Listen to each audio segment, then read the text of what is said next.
আমরা ইনশাল্লাহ আমাদের আন্দোলন সফল করে সার্থক করে হাতের জন্য আর কত প্রাণ যাবে বলেন, আর কত প্রাণ গেলে আপনারা বলবেন যে এই খেলা শেষ, এই হাতের প্রাণটাও শেষ, আমাদের নিরাপত্তাটা তারা কেমনকে আমরা আমার বারবার বলবো আপনারা আমাদের কি নিরাপত্তা চান, না হলে আপনারা হাতি আপনারা যেখান থেকে আসছে ওইখানে সরিয়ে নেন।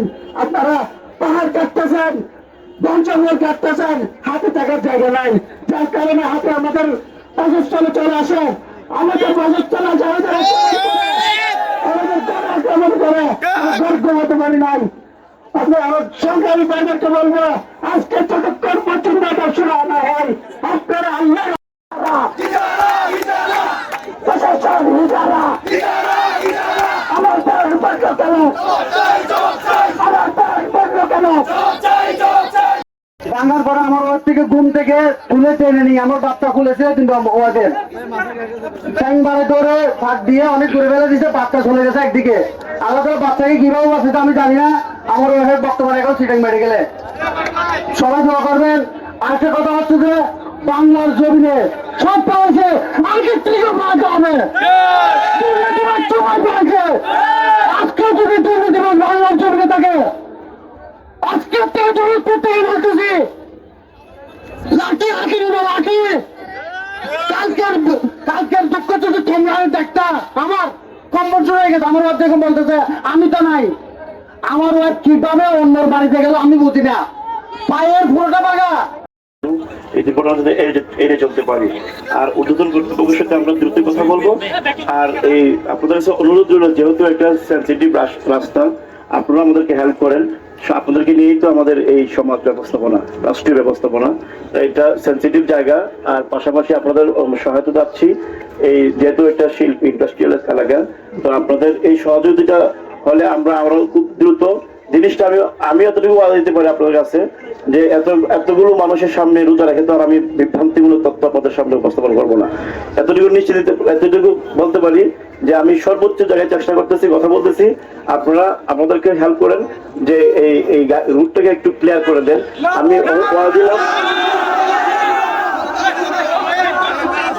আমার কথা একটু আপনারা প্লিজ শুনেন, অনুরোধ রইল আপনাদের কাছে। হাতির দালালে চলবে না, চলবে না, প্রশাসন নীরব কেন, জবাব চাই, জবাব চাই, জবাব। এক ঘন্টার ভিতরে ভাইসাবা চাই, এক ঘন্টার ভিতরে যদি ভাইসাবা না হয় তাহলে আগুন জ্বালানো হবে। যে হাতিগুলো আপনারা লালন পালন করতেছেন তাদের মাধ্যমে আমরা যে ক্ষতিগ্রস্ত হয়েছি, এটা নিয়ে অনেক আপোষের কথা বলেছেন, অনেক ধরনের আবেদন করেছেন, কিন্তু কোনো কঠিনভাবে কোনো উদ্যোগ নেয় নাই, তাছাড়া শুধু আশ্বাস করে গেছে, ফাইনালি কোনো ডিসিশন কোনো সাধারণ জনতাকে দেয় নাই।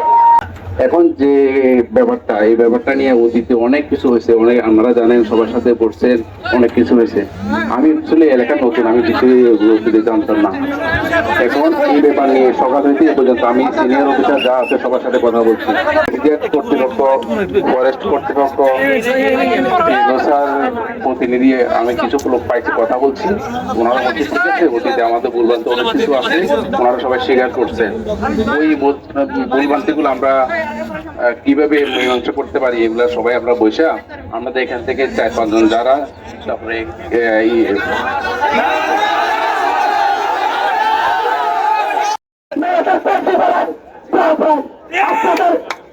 চাকরি করার কোনো ক্ষমতা নাই, আপনার একটা সিচুয়েশন হ্যান্ডেল করার মতো ক্ষমতা নাই। আমি আপনারা বাসার করতে বসে থাকেন। বাংলাদেশ বাংলাদেশ কি জন্য রক্ত দিয়েছি, আমার ভোটকে নিয়ে ৪৪ লাখ শিশুকে নিয়ে আমরা লাস্ট নিয়ে রাস্তার মধ্যে বসে আছি। প্রশাসন কুলাঙ্কার, আমি বলবো আপনারা কুলাঙ্কার, আপনাদের কাছে মানুষত্ব নাই, আপনারা আপনি কথা বলতে পারতেছেন না, পুলিশ আছেন প্রশাসনের। আমরা এই পর্যন্ত যে কর্মসূচি পালন করেছি, প্রতীকী অনশন করেছি, সরকারের থেকে আমরা কোনো ছাড় আর পাচ্ছি না। তাই এবং আমার ওয়াইফের আত্মত্যাগের বিনিময়ে যদি এলাকার অন্যান্য 10 জন সেফ থাকে, এটাই আমার কামনা আপনাদের কাছে। ধন্যবাদ। আসসালামু আলাইকুম। বিভাগের কর্মকর্তা কেপিজেডের দালালেরা কেপিজেডের দালালেরা আমি পুলিশ প্রশাসন ভাইদেরকে বলতেছি, আপনারা এর বিরুদ্ধে কখন নেবেন অ্যাকশন, কখন এর বিরুদ্ধে পক্ষ কখন নেবেন? আপনারা আমাদের জনগণের পাশে এসে দাঁড়ান।